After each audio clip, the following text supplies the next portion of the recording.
Say what?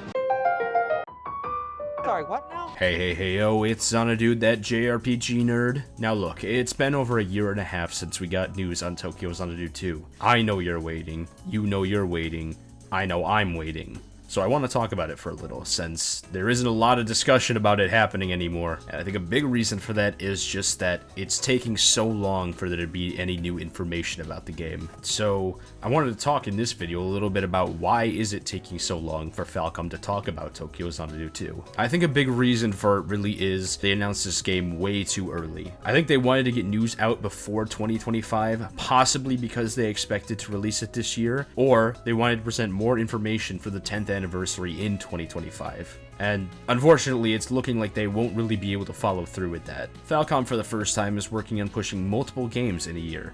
This year we are getting East 10 Proud Nordics and the Sky the First remake. These games released within a matter of months of each other, and Falcom, now more than ever, has more work on its plate, and there's a good possibility they are struggling to meet those expectations. If you don't know, Falcom is not a big company. They have core members of every team, and if so much as a single core member of one of those teams is gone or leaves, many aspects of its development pipeline begin to fall apart.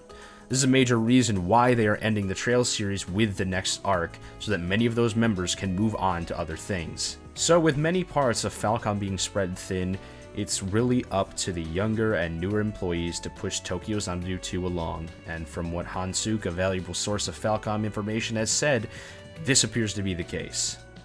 Falcom is paying attention to games like Persona that are becoming increasingly popular, especially in the West. Falcom has the IP with Tokyo Xanadu to make a game like this and capitalize on the success and growth of Persona. So if I had to guess, they're probably taking their time with it for two main reasons.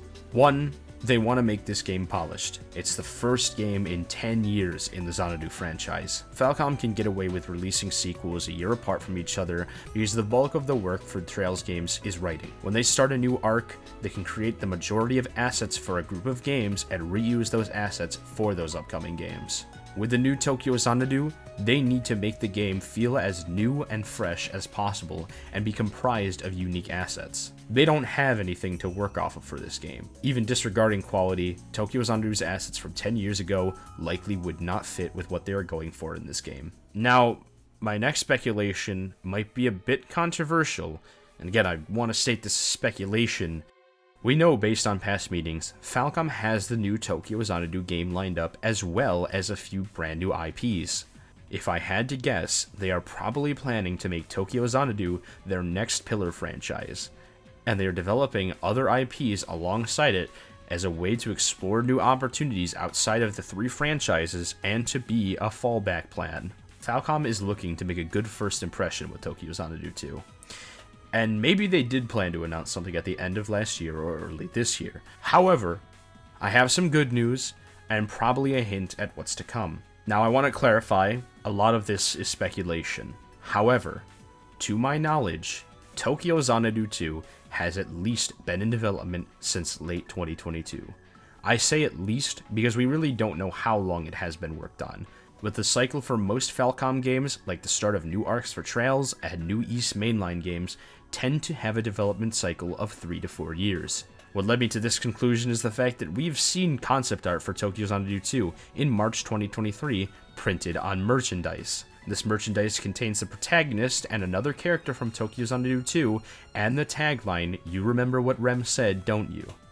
To have this concept art printed, it would have probably had to been done months prior, as they would have had to finalize the artwork beforehand and print it, fully knowing this would mean they would eventually release a game teased as TXK. I don't think Falcom would release merchandise as a teaser for a game that wasn't far along enough in development that they weren't confident it would be released. But the next thing I have to talk about is something I've seen absolutely nobody mention, and it kind of shocked me when I found out. Last year, Tokyo Xanadu 2's announcement was teased by the 2024 Falcom calendar. March had the same TXK artwork that was printed on that merchandise. And of course, the trailer dropped with the tagline, "You remember what Rem said, don't you?" And it dropped with this teaser image. And then, late last year, 2025's Falcom calendar was announced. I obviously wanted to check and see if there were any teasers like 2024's, and lo and behold, December, the month that Falcom announces all of their new games, just so happens to have the Tokyo Xanadu 2 teaser art. Either Falcom just hates me and wants me to cry for the second year in a row, or they are very confident they will be showing Tokyo Xanadu 2 at the end of this year. So confident, they were able to practically announce it would be there before they held the 2024 shareholders meeting.